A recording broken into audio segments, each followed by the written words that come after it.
మధురమైన ప్రేమ. ఏడవ, చివరి భాగం. 10వ తరగతిలో నువ్వు ట్యూషన్కి చేరావని తెలిసి నేను కూడా అదే ట్యూషన్లో చేరాను. నీకు తెలియకుండా ప్రతిరోజు ట్యూషన్ వదలగానే నీ కోసం ట్యూషన్ బయటున్న గుడి దగ్గర ఎదురు చూస్తూ నిల్చునే దాన్ని.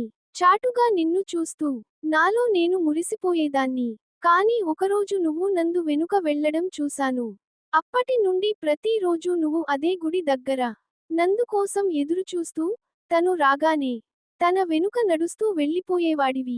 కాని అదే సమయంలో నీ వెనుక నడుస్తున్నా నా ఒంటరి అడుగుల ప్రయాణం నీకు కనిపించలేదు.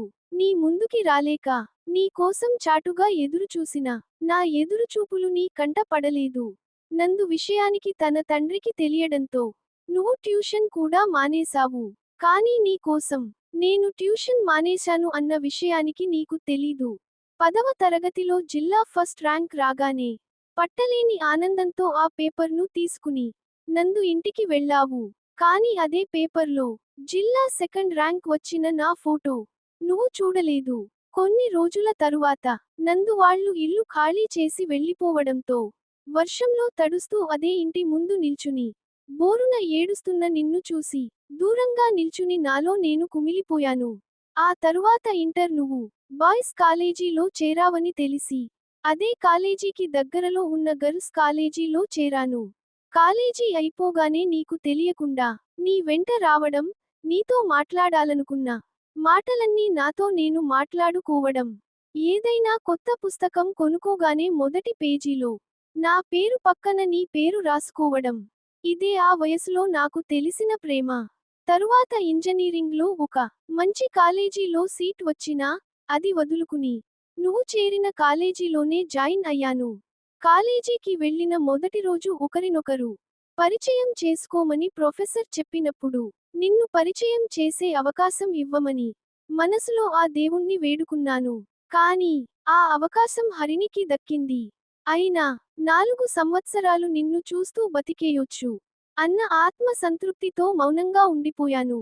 నువ్వు హరిని వైపు తొంగి తొంగి చూస్తున్నప్పుడు చాటుగా దాక్కుని నీ వైపు చూసేదాన్ని.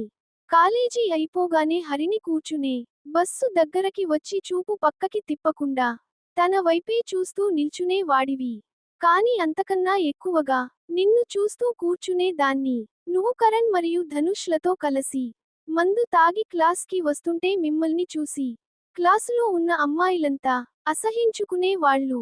కాని మద్యం మత్తులో తూగుతున్నా నిన్ను చూసి నా మనసు తల్లడిల్లిపోయేది.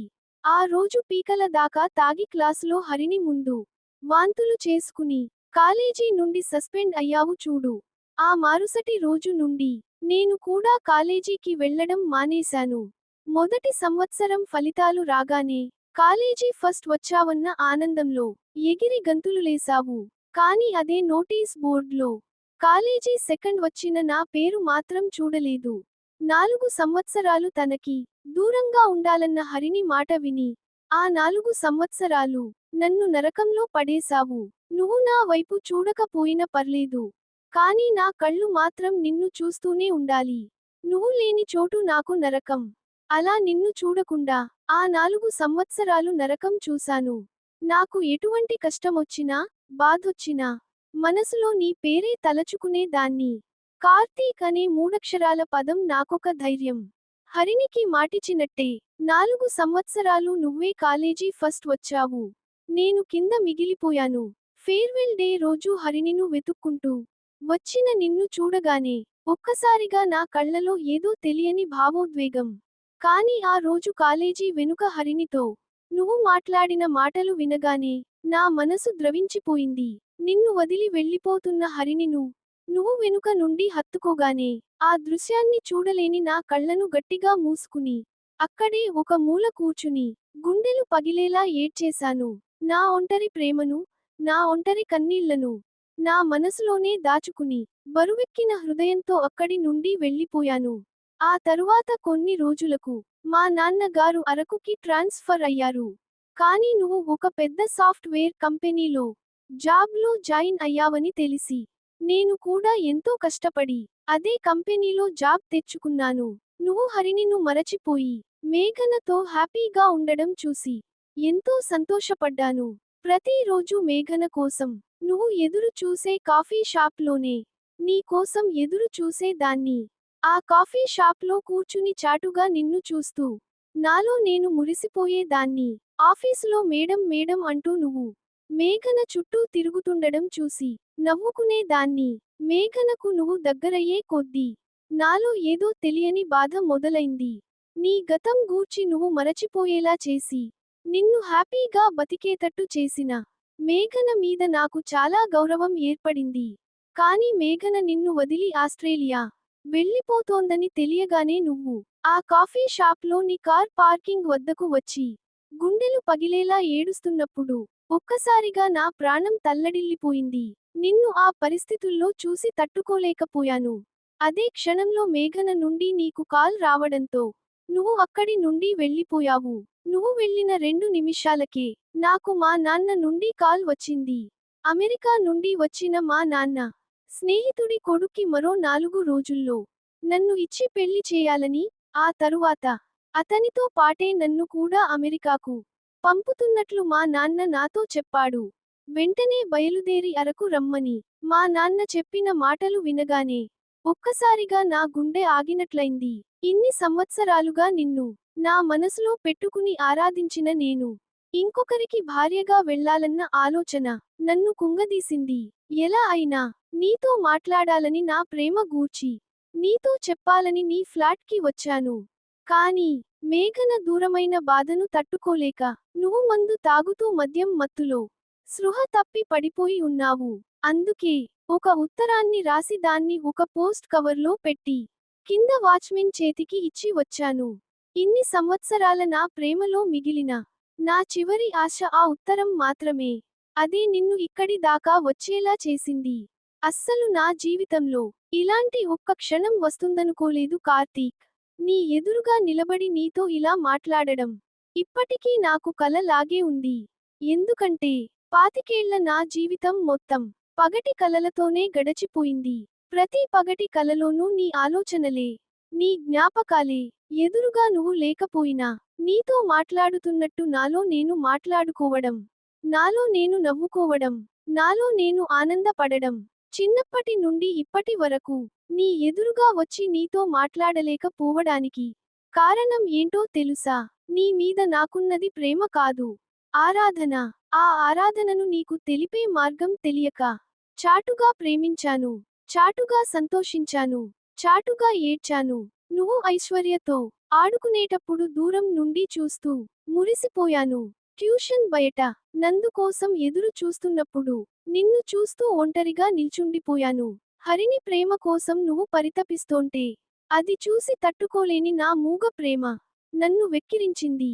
దూరమైన మేఘన కోసం నీ గుండె పగిలి ఏడుస్తోంటే నా ఊపిరి ఆగినంత పనైంది. ఇన్ని సంవత్సరాల నా ప్రేమ కథలో చివరిగా నేను కోరుకున్న ఒకే ఒక్క కోరిక, ఇలా నీ ఎదురుగా నిల్చుని నీతో మాట్లాడడం.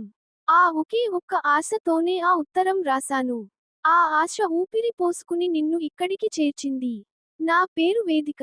నీకు తెలియని కథలో నేనొక నాయిక అంటూ కన్నీళ్లు తుడుచుకుంది ఆ అమ్మాయి.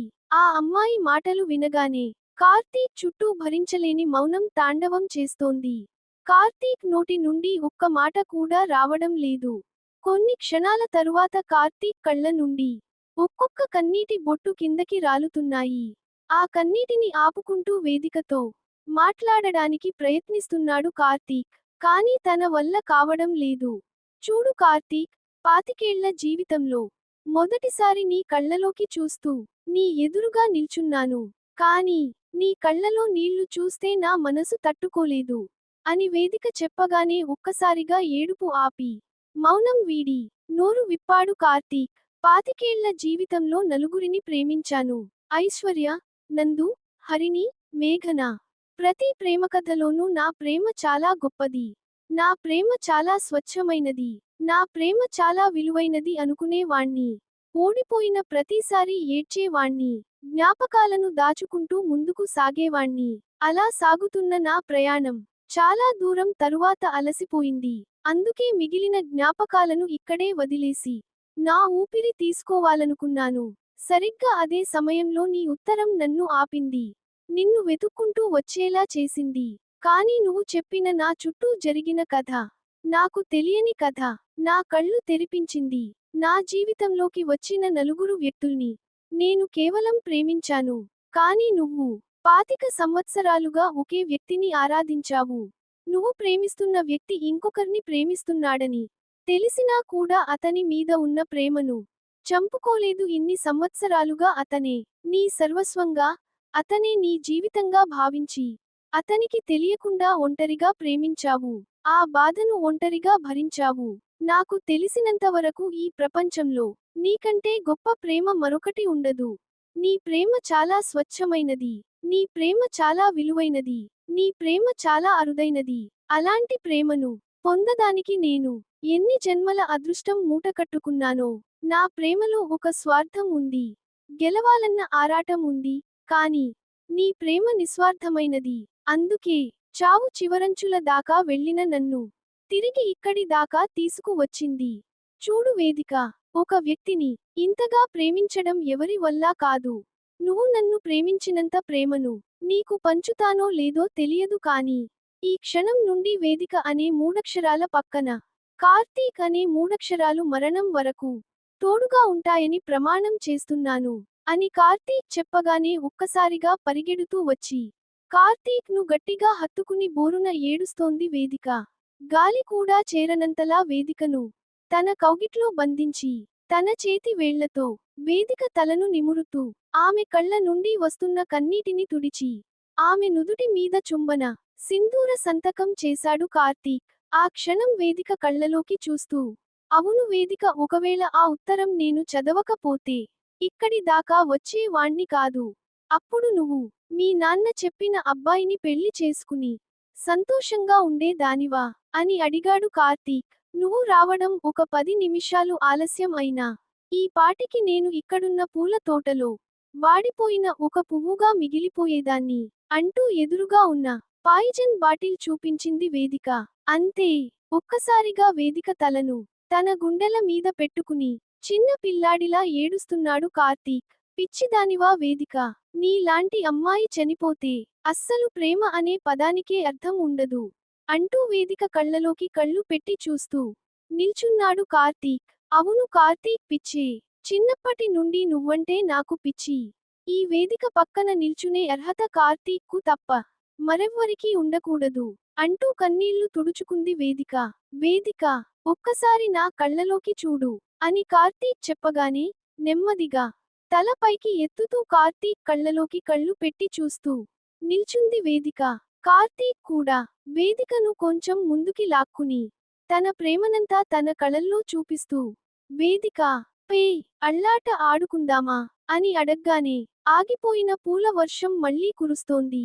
కురుస్తున్న ఆ పూల వర్షంలో కార్తీక్ గుండెల మీద తన తలను పెట్టుకుని కార్తీక్ కౌగిట్లో ఒదిగిపోయింది వేదిక. కొన్ని రోజుల తరువాత కార్తీక్ మరియు వేదికల ప్రేమ విషయానికి తెలిసి వేదికకు కుదిర్చిన పెళ్లి రద్దు చేసి కార్తీక్ తల్లిదండ్రులతో మాట్లాడి వేదిక మరియు కార్తీక్ల వివాహం జరుపడానికి ఇరు వర్గాల పెద్దలు నిశ్చయించారు.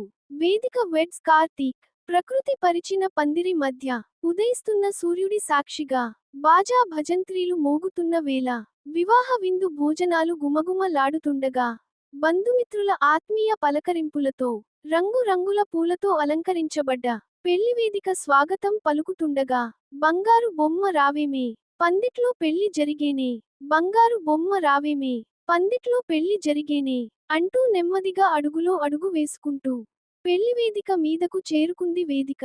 అంతలోనే శ్రీరాముడల్లే శ్రీకృష్ణుడల్లే ఏ మచ్చలేనోడే, ఏ మచ్చలేని జాబిల్లిమల్లే ఎన్నెల్లు చల్లాడే అంటూ వేదికకు ఎదురుగా వచ్చి కూర్చున్నాడు కార్తీక్. మంగళవాయిద్యాల నడుమ పంతులు గారు చదువుతున్న వేద మంత్రాల సాక్షిగా పెళ్లికొచ్చిన ముత్తైదువలందరూ మాంగళ్యాన్ని స్పృశించి ఆశీర్వదించగా వేదిక మెడలో 3 ముళ్ళు వేశాడు కార్తీక్. అలా 3 ముళ్ళు వేయగానే తిరిగి పెళ్లి పీటల మీద కూర్చుని పెళ్లికి విచ్చేసిన పెద్దలను ఉద్దేశించి సుమంగళీర్యం వధూరిమాం సమేత పశ్చాత మస్తే దత్వా యాథాస్తం విపరేతన ఈమె శుభంకరమైన మంగళప్రదమైన చిహ్నాలతో కూడినది రండి, మీరంతా ఈమెను దర్శించండి. ఈమెను సౌభాగ్యవతి అయ్యేటట్లు ఆశీర్వదించండి అని కార్తీక్ కోరగా, పెద్దలంతా వధూవరులను మంగళాక్షింతలతో ఆశీర్వదించారు. అలా అక్షింతల వర్షం కురుస్తుండగా చుట్టూ ఉన్న ప్రపంచాన్ని మరచిపోయి ఒకరి కళ్ళలోకి ఒకరు చూసుకుంటూ కూర్చున్నారు. వేదిక మరియు కార్తీక్. ఆ క్షణం వేదిక కళ్ళలోకి చూస్తూ తనలో తాను మాట్లాడుకుంటున్నాడు కార్తీక్. ప్రేమలో ఓడిపోయానని, జీవితమే వద్దనుకున్నాను. కాని అదే ప్రేమ ఓ ప్రపంచమై నా ఎదురుగా కూర్చుంది అంటూ వేదిక వైపు చూస్తూ ఓ చిరునవ్వు నవ్వాడు కార్తీక్. అసలు నీ ఎదురుగా నిలబడి మాట్లాడే అవకాశం వస్తుందని కలలో కూడా ఊహించలేదు. కానీ నేను చిన్నప్పటి నుండి కన్న కల నేడు నిజమై నా ఎదురుగా కూర్చుంది అంటూ కార్తీక్ వైపు చూస్తూ తనలో తాను మురిసిపోతోంది వేదిక. అలా కార్తీక్ మరియు వేదిక ఇద్దరూ కలిసి గతం అనే గ్రంథాలయంలో తమ జ్ఞాపకాలను భద్రపరచుకుని పెళ్లి అనే కొత్త పుస్తకంలో సంసారం అనే పాఠాన్ని మొదలు పెట్టారు. ప్రేమ విఫలమైతే జీవితం లేదనుకోవడం అమాయకత్వం. అసలు ప్రేమ విఫలం అవుతుందనుకోవడం మూర్ఖత్వం. ఒక మనిషిని గెలిపించే వరకు ప్రేమ మళ్ళీ మళ్ళీ పుడుతూనే ఉంటుంది. చివరగా నువ్వు కోరుకున్న ప్రేమ నీకు దక్కకపోతే ఆ ప్రేమను ఒక జ్ఞాపకంగా దాచుకో. అంతేకాని గెలవని ప్రేమ కోసం ఆరాటపడి అలసిపోకు. విలువైన ప్రాణం తీసుకోకు. నీ నుండి దూరంగా వెళ్ళింది నువ్వు ప్రేమించిన వ్యక్తి మాత్రమే, కానీ నీ ప్రేమ కాదు. ఏదో ఒకరోజు నీ ప్రేమ మరో వ్యక్తి రూపంలో నీ దరికి చేరుతుంది. ఒక్క విషయానికి గుర్తు పెట్టుకో, నువ్వు ప్రేమించే వ్యక్తి నీకు దక్కితే నీ ప్రేమ గెలుస్తుంది. అదే నిన్ను ప్రేమించే వ్యక్తి నీకు దక్కితే నీ జీవితం గెలుస్తుంది. అలా ప్రేమలో ఓడిపోయిన వ్యక్తులందరూ జీవితంలో గెలవాలని ఆశిస్తూ ఈ మధురమైన ప్రేమ అనే కథని ముగిస్తున్నాను. మరిన్ని మంచి కథలతో మళ్ళీ కలుద్దాం. మీకు ఎలాంటి కథలు ఇష్టమో ఒక్క కామెంట్ చేయండి. ఈ వీడియోకి ఒక లైక్ చేసి ఛానల్ ని సబ్స్క్రైబ్ చేసి ప్రోత్సహించగలరు.